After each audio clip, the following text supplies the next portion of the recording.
বেনাপোলে আটকের ২২ দিন পর ভারতীয় ৩টি ট্রাক তল্লাশি করে কোটি টাকা মূল্যের ১১ লাখ পিস ব্লেড সহ বিভিন্ন পণ্য জব্দ করেছে বন্দর কাস্টমস। এই মুহূর্তে বেনাপোল সীমান্তে আছেন সহকর্মী আজিজুল হক। বিস্তারিত জানতে সরাসরি যাচ্ছি তার কাছে। আজিজ,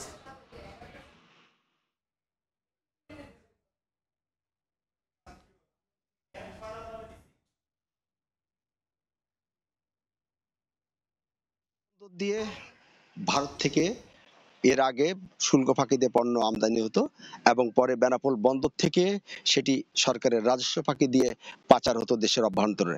৫ই আগস্টের আগে এ ধরনের ঘটনা মাঝে মাঝে শোনা গেলেও বর্তমানে কিন্তু এ ধরনের ঘটনা কিন্তু প্রতিদিনের।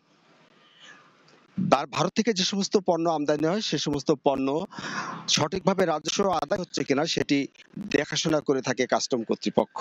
তবে কাস্টম কর্তৃপক্ষের বিরুদ্ধে নানান অনিয়মের অভিযোগ উঠলে গত কয়েক বছর ধরে সরকারের গোয়েন্দা সংস্থা এনএসআই এবং যে বর্ডার গার্ড বিজিবির সদস্য আছে তারা কিন্তু এই বাণিজ্যে হস্তক্ষেপ করছে।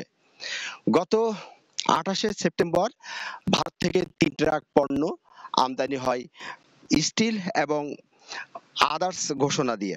তবে সংস্থার গোপন তথ্যের ভিত্তিতে ট্রাকটি কাস্টম কর্তৃপক্ষ আটক করে এবং আটকের ২৫ দিন পর গতকাল সেটি খোলার পরে দেখা যায় যে ১১ লাখ পিস ব্লেড অর্থাৎ মিথ্যা ঘোষণার পণ্য চালান রয়েছে।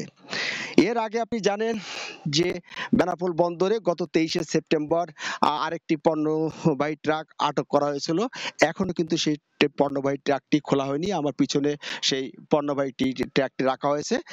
গোয়েন্দা সংস্থা তারা বলছে যে যে বিভিন্ন সময় যে ট্রাকগুলো আটক হচ্ছে সেটি নির্দিষ্ট সময়ের মধ্যে কাস্টম কর্তৃপক্ষ সেটি তল্লাশি না করায় নানান যে অনিয়ম সে অনিয়মের কিন্তু বিভিন্ন ধরনের যে অভিযোগ সে অভিযোগ পাওয়া যাচ্ছে।